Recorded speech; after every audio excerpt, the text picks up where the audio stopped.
kuyintokozo ukukhuluma nawe kwi-channel kama kuphasoning uNkulunkulu ekakhulonde uNkulunkulu akubusise kukona konke nje ukwenza unefisela kwena ngathi ngihamba kahle empilweni sicela wenze ukubalekile ngabe ukusubscribe nokulike le video le bese uyobheka namanye ama-video esiwenzile amaningi walike wabuke kwezwisa ubuhlungu ke nganza kwethu ukuthi abantu they keep on subscribing, yes, but they don't watch videos, yabo. And we receive more calls than the views we have on YouTube. Inamba isenze kuphela ngomlandeli, inamba isenze kuphela kuma calls unga WhatsApp, ungangisendela SMS.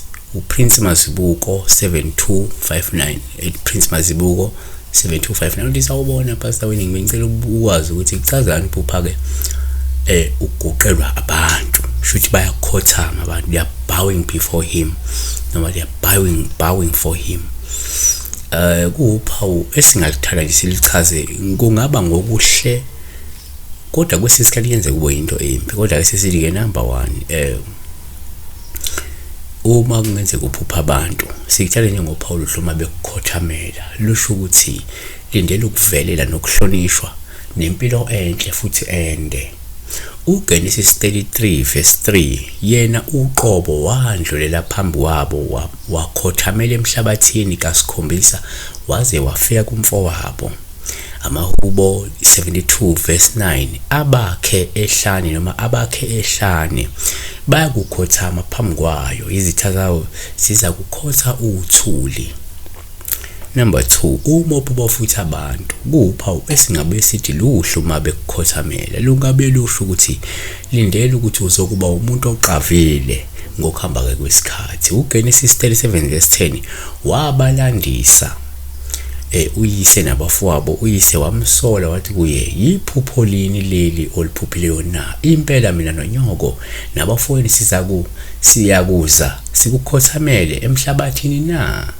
Siyazi udaba lolu luka Joseph ukuthi uJoseph ake ngokuhamba kwesikhathi wagcina lifezekileke leli phupho la khona wagcina sewu-prime minister eGibhithe bamkhothamela abantu. Number 3 uphupho futhi abantu kuwuphawu oluhluma bekukhothamela lungasho ukuthi nindele ukuthola udumo nokuthotshelwa nokuba nedumo elikhulu emkhakheni wakho.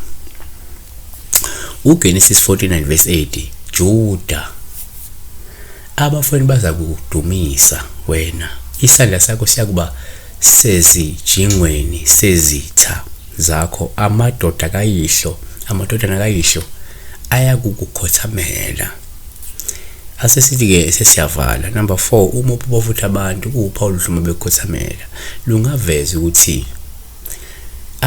uzokuba nabantu abazokuma nawe noma abazokuma ngokusithoba phambi kwakho noma abazokuma bezithobe eduze kwakho.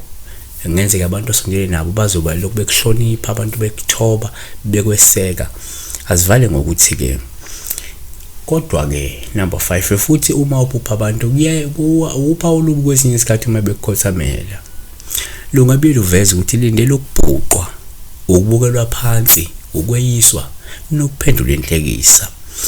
ngokwamathewu 27 verse 28 to 29 amhlubula amembathisa ingubo ebovu aloku umqhele wameva awufake ekhanda lakhe nomhlanga esandleni sakhe sokunene aguqa ngamadolo phambi kwakhe ambhinqa athi ke bayede Nkosi yabaJuda. Aguqa ngamadolo phambi kwakhe ambhinqa athi bayede Nkosi yabaJuda.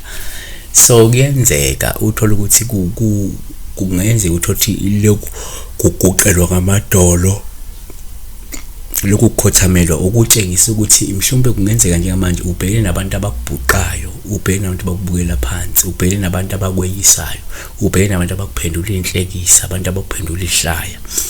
Lungavela uphawu olufana nalolu. So ubheka isimo sakho njengamanje ubheka ukuthi abantu abakusurroundile are they showing signs sokubhuqa, zokubukela phansi, zokukwenza inhlekisa, zokukweyisa, zokuphendula ihlaya. Besibheka kudaba lokukhothanyelwa abantu. uNkulunkulu akakulonde kubusise. Unganikela kuyi-channel umunawo amandla ikakhulukazi i-channel emikusiza. This is the only channel that gives you iy'mpendulo ey'nembile. Siyabonga.